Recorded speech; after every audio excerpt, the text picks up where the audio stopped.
It must be through the real pleasure of pleasing to do these things. So Confucius pointed out that the thing to do was to forget the problem of getting better. And in his school, which he ran for a number of years after he retired from public life, Confucius simply forgot all about making people better.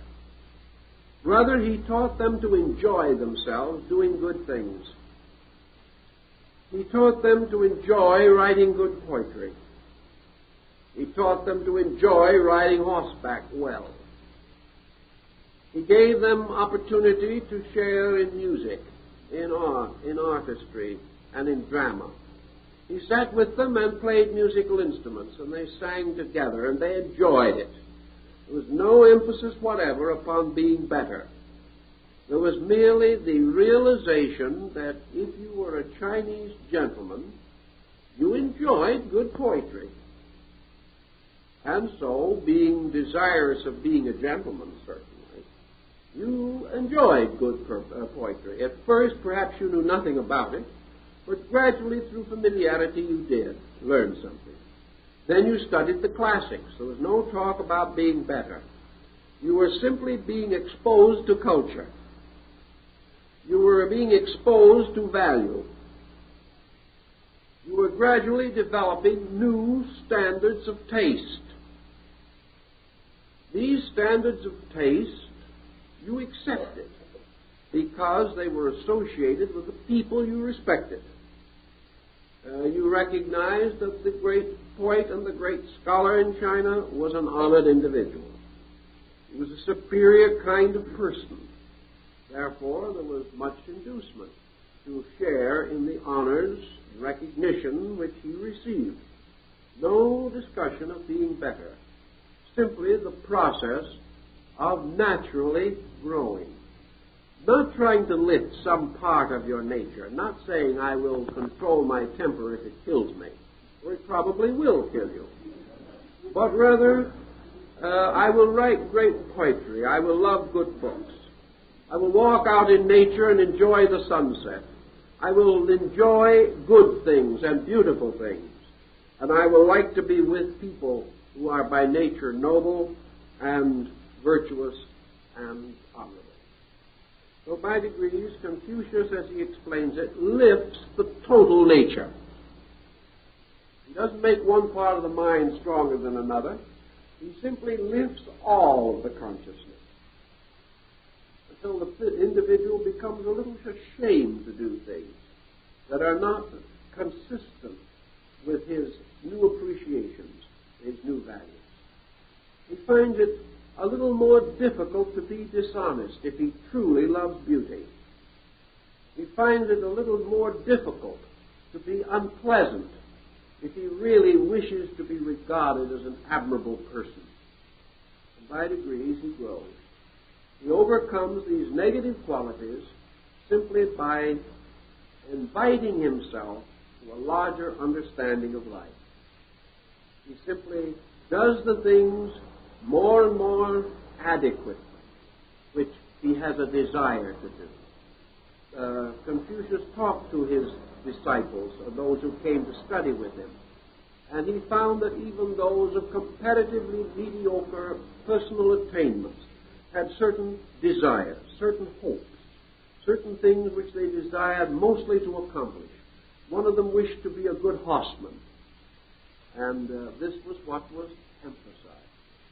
Because in horsemanship came sportsmanship.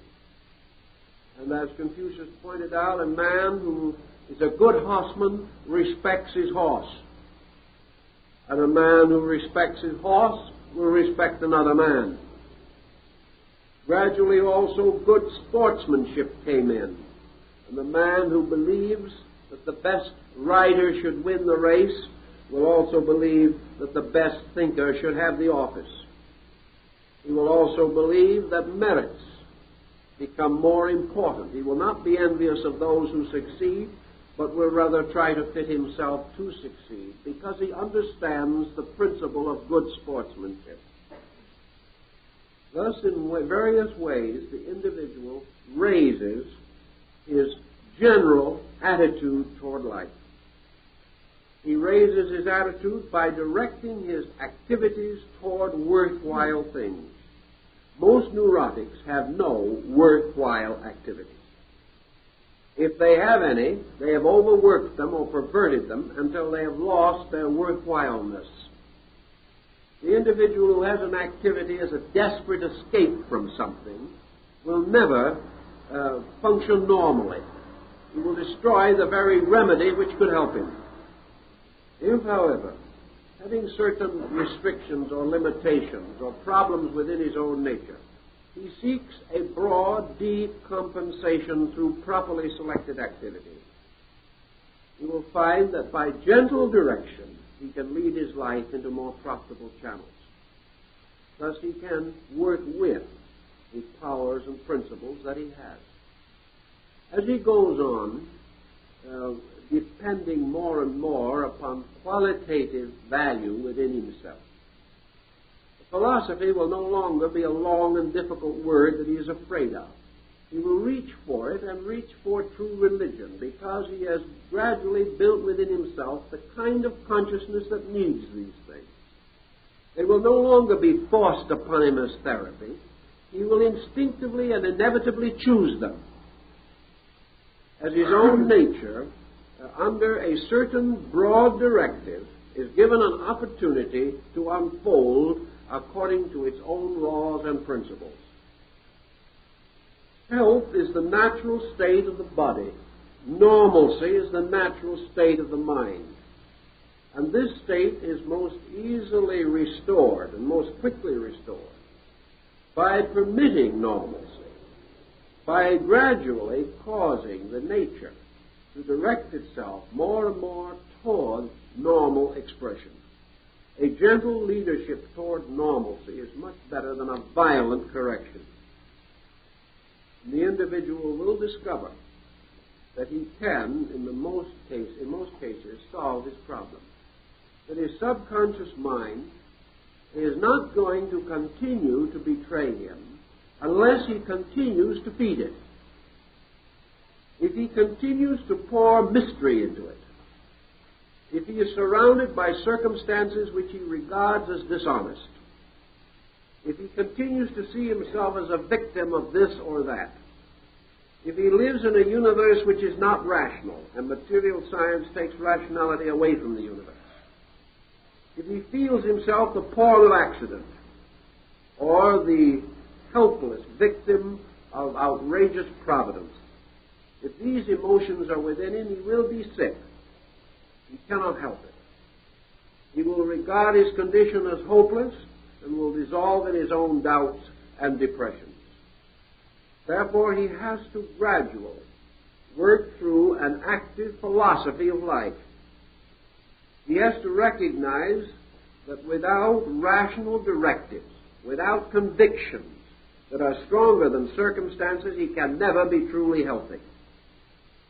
Now, a great question has arisen in psychology, and it's being argued all the time, that man may, in his search for some spiritual integrities upon which to build a foundation for life, fall into superstition. That some of the things that he believes may not be ultimately true. That his faith may be wasted on something that is not worthy of his faith. I do not think that this is nearly as important as we make it sound. I don't think the ultimate integrity or validity of a belief is its primary value. We know we live in a relative world, that man is internally incapable of an absolute knowledge of value. Therefore, it is quite possible that what he believes today must be reformed tomorrow. But this does not mean that a belief is not valuable.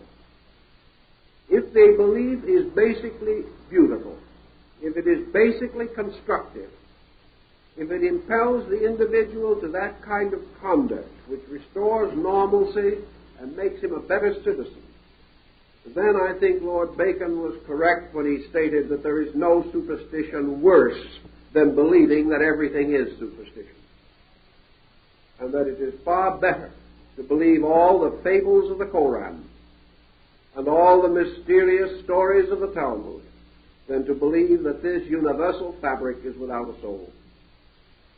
In other words, we must nearly always believe something. When we believe something bad, we are neurotic. When we believe something good, we are no longer neurotic.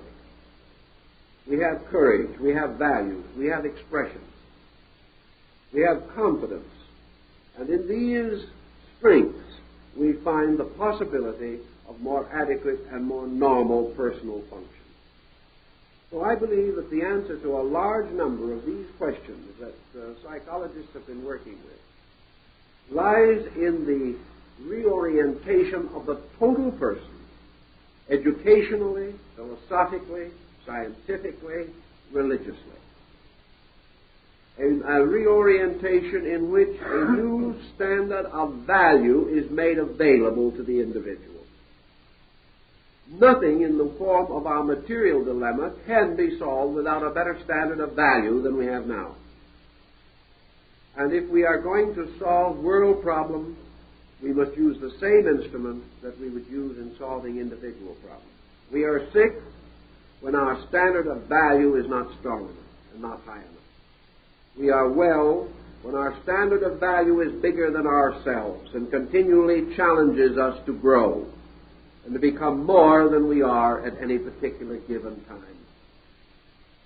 So the ventilation of our subconsciousness can in many ways be affected by a mystical equation.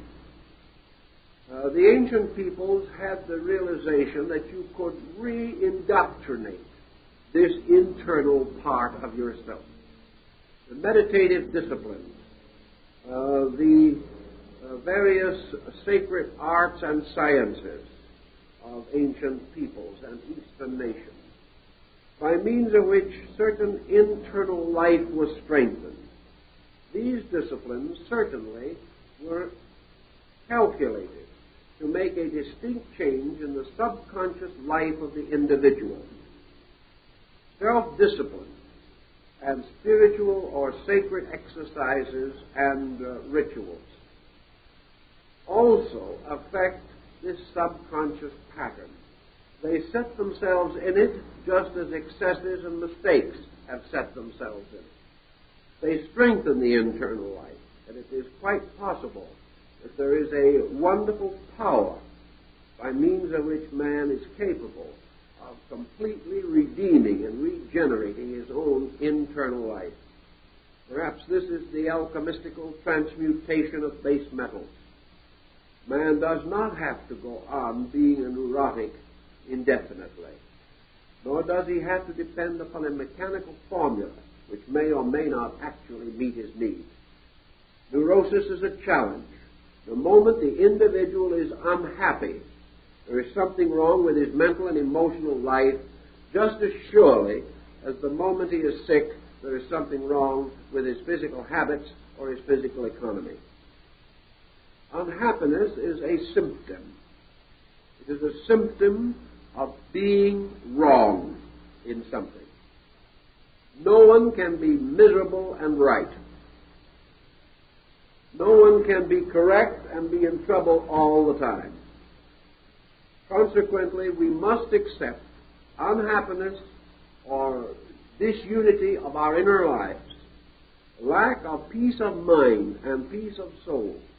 We must accept these obvious weaknesses as indications of sickness within the psychic life. Perhaps the sickness is not dangerous or deadly, but it is present if we are not at peace with ourselves. Again, as we have noted before, this comes into rather violent contact and contrast with our modern thinking. We are more or less taught today that irritation, frustration, neurosis, these things make better people. That we must have a big fight on our hands all the time in order to spur us on to what? To the hypothetical achievements of the future. I heard someone not long ago point out that if it was not for this tremendous dissatisfaction, this desperate struggle to be what we are not, the whole race would go to pieces. Well, if we struggle much more, we will go to pieces anyway. We're not going to achieve the end that we want. It depends on what we want. If we want a competitive civilization that is going to go on and on and on, becoming more difficult, more expensive, and more frightening through the ages, until scientifically we involve ourselves in some fantasy more incredible than modern scientific fantasy fiction, if we just want to go on struggling for unknowns and perhaps hazarding our own survival, we can do so. But that we should assume that the continuation of misery is the justification for living is basically wrong. It's based upon the idea we've always been uncomfortable and therefore we might as well get used to it. We have today in the United States more than 1 million persons mentally sick. But there's no use telling these people to get used to it. Nor is there any use in telling them that they are splendid martyrs on the field of progress. There is no use telling them that they may never be well again, but that 1,000 years from now we will reach another planet in a steel projectile because of the tremendous kind of stress that wrecked them. This type of thinking is absolutely invalid. And yet it's the kind of thinking that is dominating too many people's minds today. Actually, any form of psychology, any form of sociology, any form of so-called progress, which is essentially detrimental to vast numbers of persons, or detrimental to one sensitive human soul, cannot be right. It is simply that we accept these things because we've never known anything else. Now, we must face some such a situation as this, and we must also, if we believe, as we do believe, in the presence of justice, in the presence of universal good, reality, truth, in the existence of a sovereign purpose and plan behind all things, if we believe in principles that are real and valid, we must sometime recognize the importance of living what we believe. And the moment we start living these principles, because we believe them, we will find that our psychological conditions will rapidly improve. The subconscious of the individual can just as easily be a repository of good as it can be a repository of fear and doubt and anxiety. Now, how can we achieve this in terms of subconscious projection? Again, the Taoists of China have a very interesting concept, and that is the possibility of the visualization of a transcendent state of self. An individual, for example, who develops a bad complex continues through a period of time to build up a delusion. That delusion, finally taking over the subconscious form of or nature of his being, forms a kind of entity in the psychic field. You can call it a psychological obsession, if you wish. It may not be the kind of demon that they talked about in the Middle Ages, but it certainly exercises a demoniacal force upon the person who has permitted himself to build up this psychic parasite in his own nature. If, therefore, a person can build a negative entity which can ultimately destroy him, is it not also possible that the subconscious mind of man has a purpose? That this purpose is not merely to make him suffer. That the subconscious mind of man is also the greatest potential source of growth, if he can cause it to retain certain values that are essentially right. Thus, the re-education of the subconscious can be conceived as possible. The Chinese believed that it was done by means of visualization. They believed that it was perfectly possible for the individual to internally visualize himself as he should be, visualize the values and purposes and qualities of his true life. In other words, visualize his true self. Visualize himself much in the aspect of Emerson's Oversoul. visualize himself as a divine being, a being living at peace with all things, a being dedicated to the service of good, a being existing and abiding continuously in the presence of the divine love and the divine will. That this being is a sacred and immortal self within man, the transcendent self, that God self. But this God self is also accessible to man. That this God self can be created in the subconscious just as easily as the demon self. Just as surely as the individual may gradually come under the obsession of a tyrannical part of his own subconscious, so he can come also, as the Sufi and the Dervish and other mystics have found out, come into the presence of a magnificent, illumined, internal subjective. That this subconscious life of man is also a magic garden which he builds within himself, that he transforms and transmutes his own subconscious by filling it with beauty, understanding, love, and piety. That he gradually also creates within himself an inner life in which he can live. That he builds out of this psychic nature a kind of magic garden like that of the troubadours. That here in the courts of love he can abide in a spiritual communion. His inner life, instead of being a madhouse, becomes a cathedral, a chapel. And as going into himself, he finds there peace instead of confusion.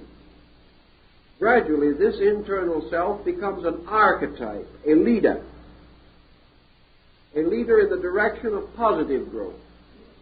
And the so-called subconscious mind of man then almost becomes a superconscious structure. It becomes the basis of his courage rather than of his fear. It becomes the basis of his growth rather than of his sickness.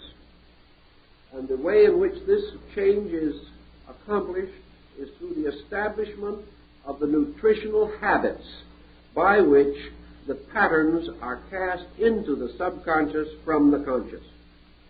If these things must come out, they must first go in.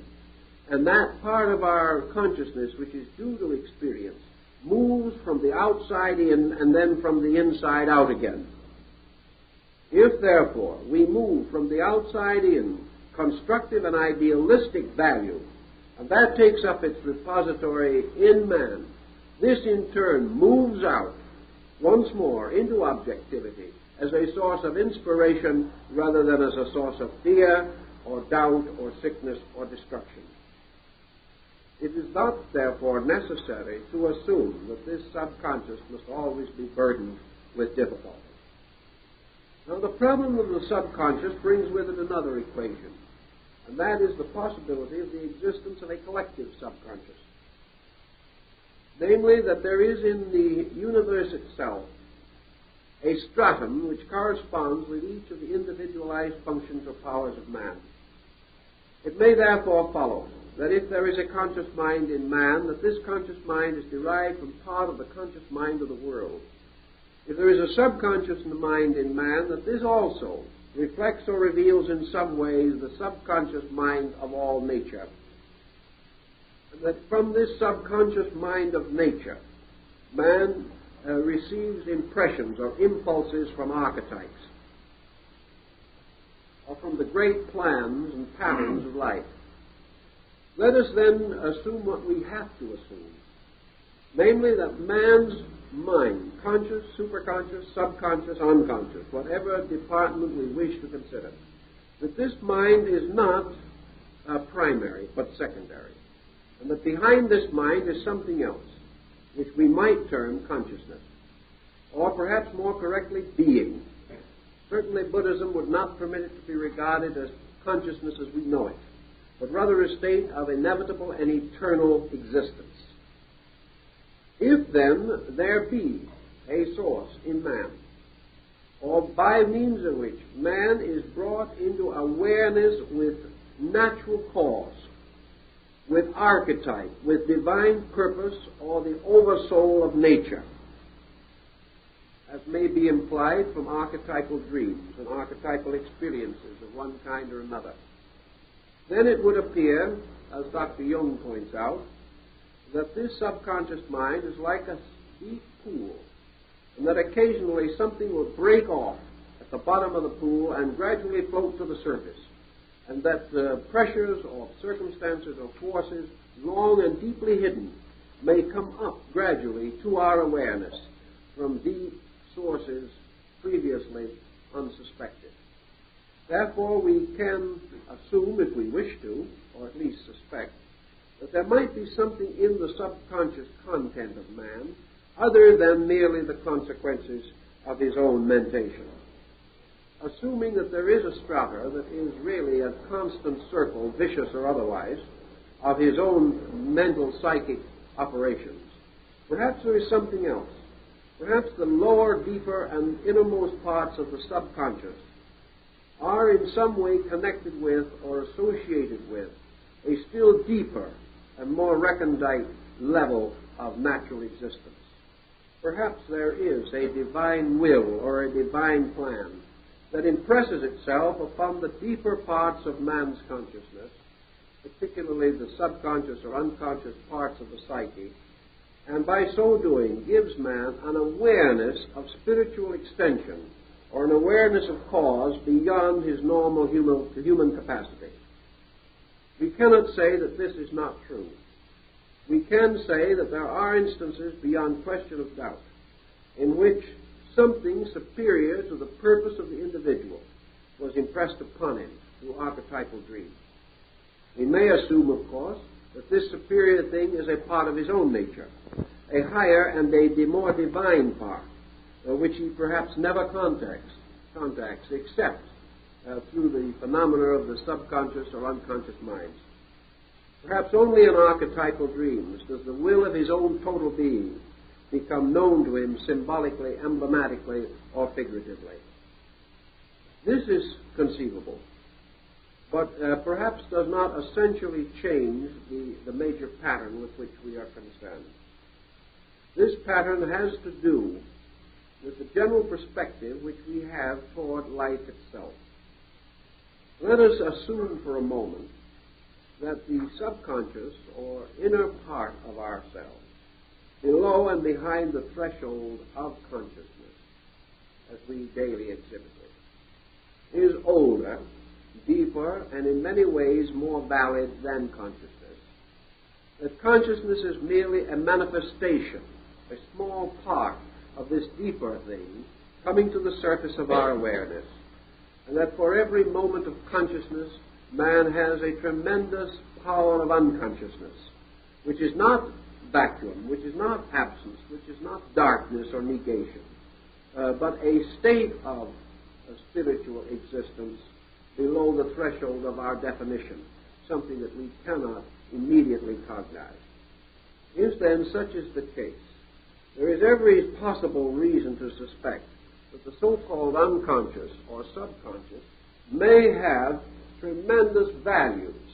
Supposing the great conflict that we have today is due to the fact that man objectively is violating certain principles and laws of his own subconscious.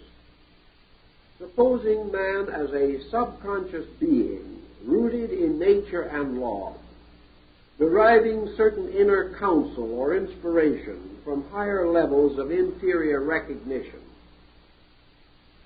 Suppose this conflict is between what man internally knows to be right and the frustration of a program or pattern which he consciously accepts but which subconsciously he cannot accept. Is it possible that our trouble today is that our external life is simply not acceptable to our internal understanding? That we are gradually divorcing ourselves more and more completely from our own internal. That actually, with this procedure, which we call living today, this entire total expanse of life with which we are familiar, has nothing in common with the essential purpose of consciousness. We may pretty well assume that this is so. The reason why we may assume that this is so is because we are aware that the motions of consciousness are not identical with the motions of thought, and there is no reason to assume that there is a dependency of one upon the other. If man has an existence as a spiritual being, if he has an existence as a unit within the total consciousness of a universal being, if man has any consciousness superior to that of the material sphere in which he exists, then this material sphere and its concerns must be comparatively meaningless to that superior consciousness.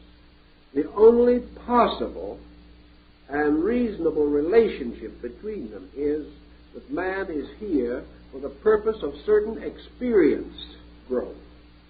That the individual exists in the dream only in order that he may be impelled to awaken from that dream.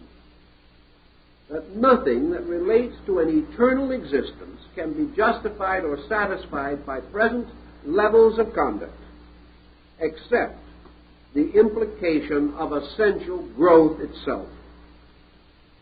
The only thing that man can really do in this world that is important is become better. The only thing he can do with this world that will help him is to gradually and magnificently outgrow its limitations. By becoming better, we do not necessarily mean egocentrically searching out its own salvation, but through whatever activity, through service, through even martyrdom, through the greatest impersonality and detachment, but by whatever virtue appears to us to be most virtuous, man fulfills himself in this world only by the fact of becoming a better being. All other values relating to this world are at best indirect attainments. They do not contribute to the principal motion of man. For the last several thousand years, not long ago, just a few days ago, I was making quite a survey of the history of the Ottoman Empire and its effect upon the rise of North African and Near Eastern culture. It's quite a book, quite a study.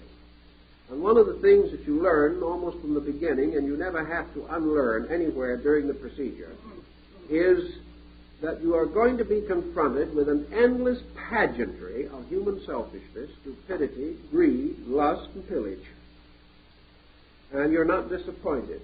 A good sultanate or a good caliphate in that particular period was an island of grace in an ocean of blood. There were only a very few really outstanding, benevolent persons. Yet all these persons who lived and suffered and died, who conspired to destroy each other, who aspired to some small gain, who lived by making life unbearable to others, all these have come and gone, and they are the story of man, the story of this tremendous uselessness, this tremendous waste of energy, this constant emphasis upon selfishness in a world in which selfishness can never win anything except a magnificent mausoleum. If man internally knows this, and if he has any consciousness superior to his objective consciousness, he must know it. If man knows this, there in itself is a magnificent reason for a wholesale neurosis. The only answer that can protect man from neurosis under such reasoning is a still deeper reasoning, by means of which he discovers that all of this terrible travesty, this incredible disaster, as our human mind and thought interprets it, is a necessary part of an essential growth. We cannot but remember the thinking and the wonderful words of Vyasa in certain sections of the Mahabharata, where he explains how all of these phantoms of life and death, the phantoms of killing and being killed, are all strange dreams and illusions, and that out of the entire mystery of life comes the final realization that nothing is lost, nothing dies, nothing actually fails.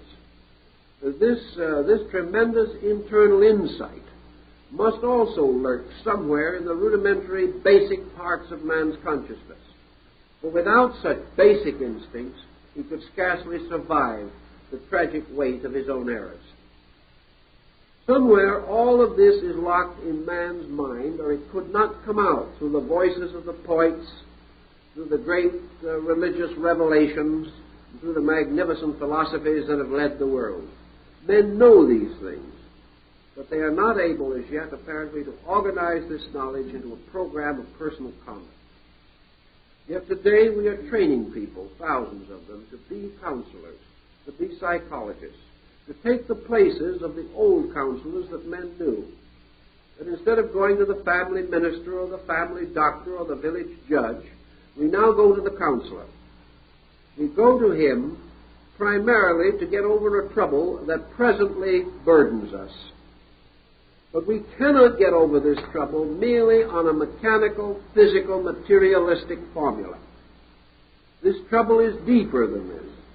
This trouble goes to the very root of our own consciousness. This trouble goes into the frustration of the individual who is not able to grow and be himself, perhaps does not even know how to grow. So a complete and total reorganization of our educational outlook and our approach toward life, an education based upon an idealistic foundation, is the only adequate solution to our problem. We can never limit man. We can never make him sufficiently physical so that he will forget that behind this physical being there's something else. There's something that is starving and dying for expression and release. And this struggle between our subconscious pressures and our conscious living may be quite different from what we have generally presumed that it is, or assumed it to be. But this conflict goes into the deepest stratum in which is locked, perhaps, the only real knowledge we have, the knowledge of our own purpose and destiny, which is not consciously available to us, but is unconsciously present as an equation. It is this unconscious equation that makes us forever dissatisfied, makes us forever like the story of the pilgrim in the hymn of the robe of glory, ever seeking something greater, something nobler. And like Odysseus returning from the Trojan War, forever sailing in quest of our own native land from which we have departed. This search for home, this search for spiritual value is always a search within.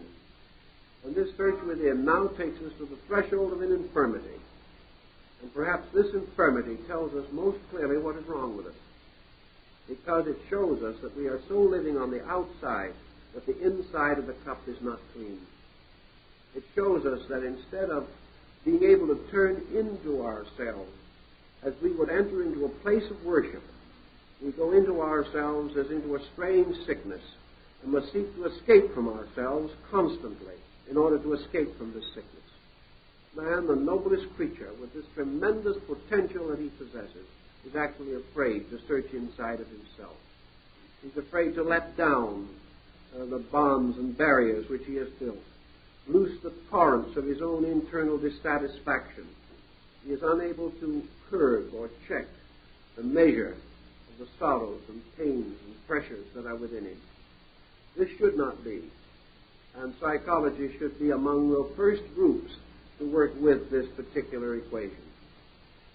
I rather like the thinking from a psychological standpoint on this of some of the early Buddhist doctrines, where I feel that in many respects the Buddhists and Vedantists are very close to the true answer to the entire mystery. We wonder sometimes why nearly all religious and philosophical groups of antiquity and even of the modern world have recommended a kind of asceticism. We wonder why they advocated that their disciples depart from worldliness and seek quietude in the deserts or in monastic orders or in convents or places of seclusion. This idea of giving up the world. I think what they were striving after was to release the sensory life of man, which is locked so tightly upon objectives. As long as man thinks, lives, and feels in terms only of things around him, he will never escape from the vicious fixation in which he is captured. He is going to constantly be the victim of this vicious circle. He will never be able to turn with relaxation to himself, and he will never be able to enter into himself and find there anything that is pleasing to him, while his inner life is loaded only with the reactions of his physical intensities. Most of your great mystical teachings, your Sufis, dervishes, Druzes, and many other sects, have emphasized that as man relaxed the pressures of externals, he at the same time became capable of living with himself.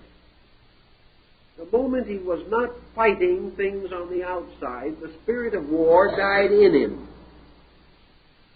The moment he was not under the pressures of jealousy and greed and fear and doubt and worry, that these things ceased, his inner life became immediately more placid. Quietude then came from the relaxing away from the intensities of personal attachments and interpretations. In our Western way of life, these intensities are increasing every day. And attachments, of course, can be those of negative fear. I've received a half a dozen letters in the last 3 months of individuals in a state of complete terror over the possibility of atomic warfare. These people are frightened to death. They are not going to wait to die naturally or supernaturally from the bomb. They're going to kill themselves in the meantime.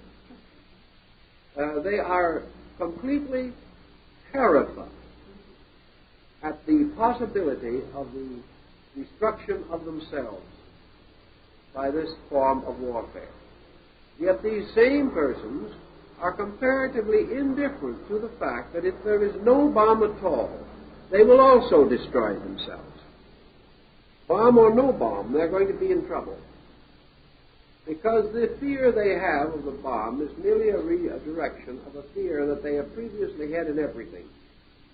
Fear will destroy them, not the thing which they fear. And while an individual fears, he is never sure of life, and he is never able to release his own internal into a state of security.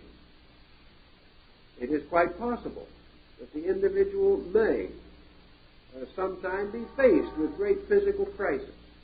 But if he is, all the more reason why he must have his internal resources intact with which to face it.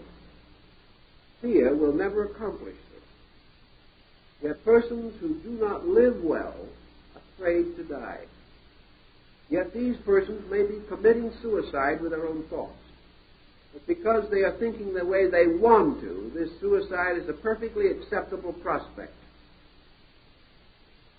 All this must change if we are ever going to solve anything. And the way in which it must change is that the individual will either be forced by nature, and perhaps through the very instrumentation of something like the atomic bomb, or by some other factor.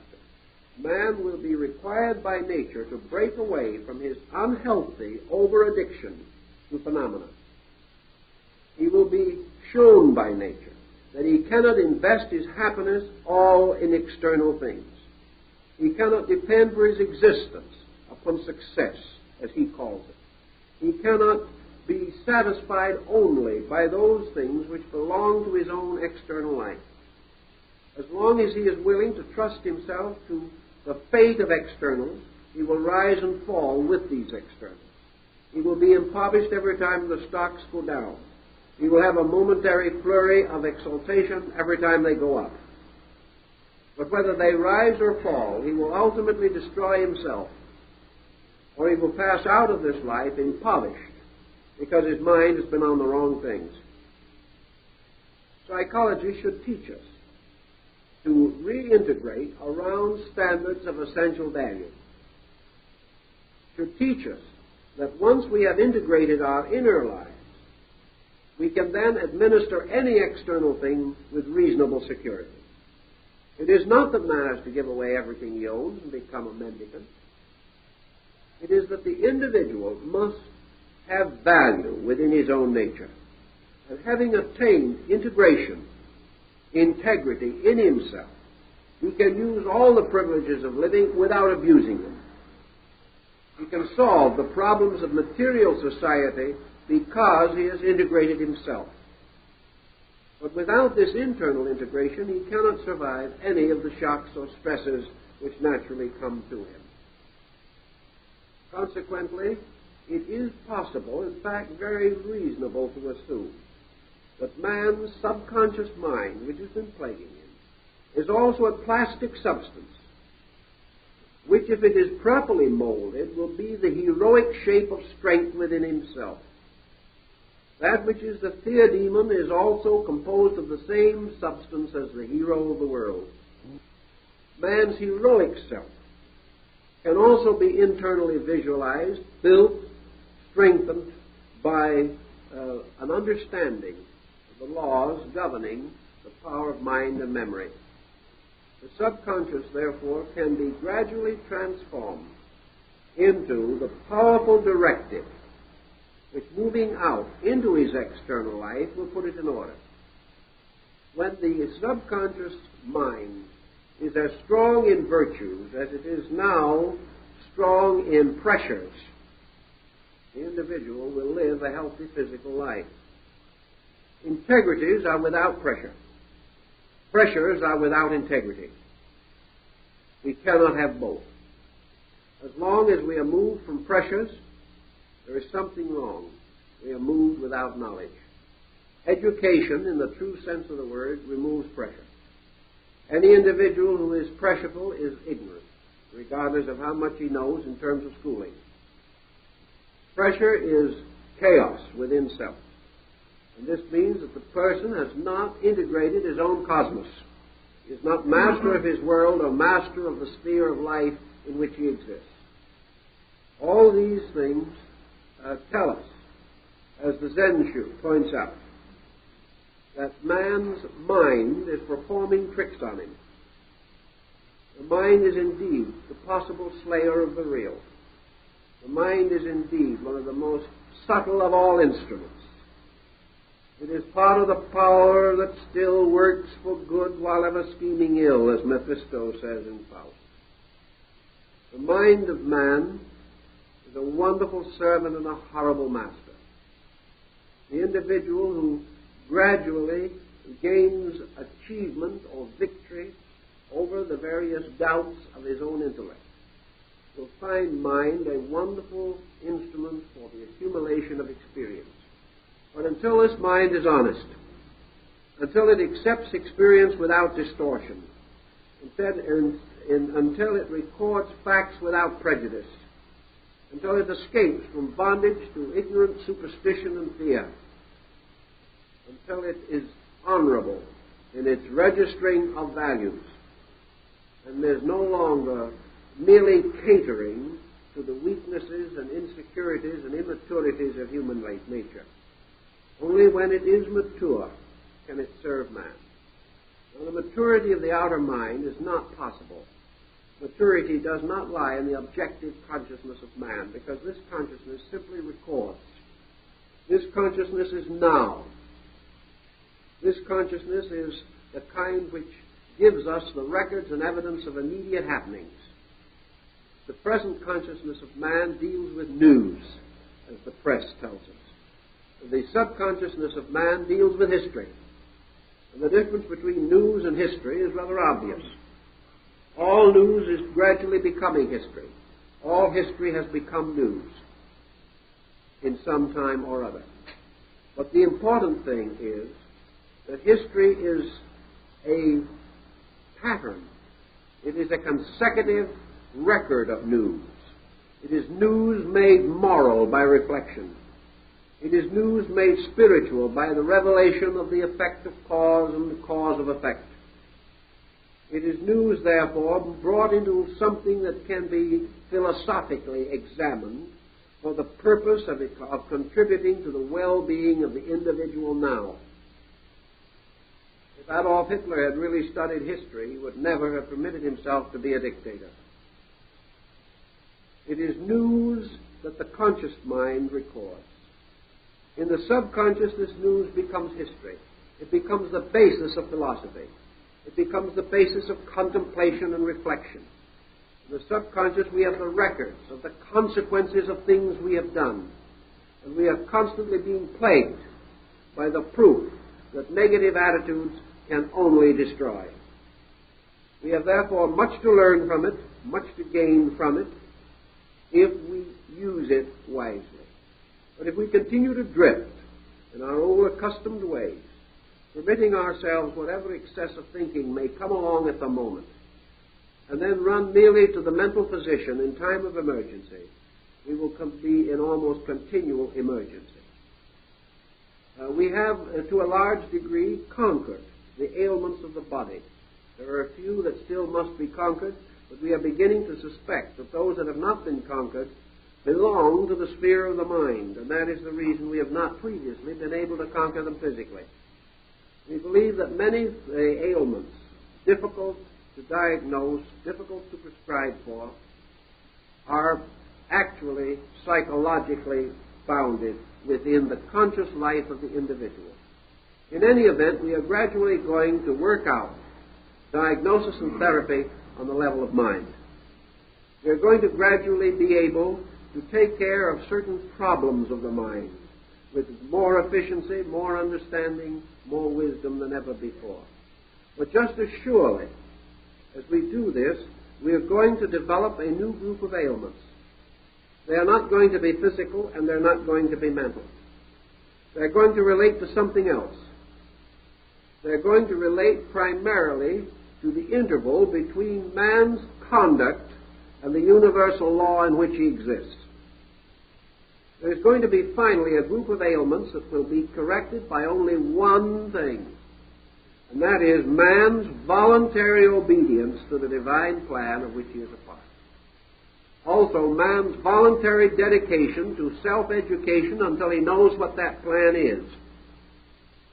He is going to find that the end of religion is to obey the law. He is going to find that the end of science is to find out how to obey the law completely and efficiently. And that the end of philosophy is to discover the rationale by means of which it becomes evident to all thoughtful persons that obeying the law is the greater good. All of these processes mean that first we must obey the laws of the body to be healthy physically. Then we must obey the laws of the mind to be healthy mentally and psychologically. Then we must obey the laws of the infinite, which is beyond these other factors, in order that we may have total adjustment with consciousness. Now, it might seem that these laws of the infinite are a long way off and represent a further state of development far from our present condition. But these three steps are present every day in our lives. Each one of us must obey certain physical laws now in order to remain healthy, and obey certain other physical laws, such as those of traffic, if we wish to remain alive. We must also obey certain psychological laws. We must obey those laws which have to deal with certain repressions, certain frustrations, certain inhibitions. If we do not permit ourselves, for example, to get rid of our grudges, get rid of our animosities, and begin to hold some rather kindly, pleasant, and constructive thoughts about things, very rapidly we get so sick we cannot endure ourselves. There are laws here that we have to obey now. There are also spiritual laws which we also have to obey now. And those laws have to do with the great basic motivations of why we do anything. We should not obey physical laws merely in order to stay well, nor should we obey psychological laws merely in order to stay sane.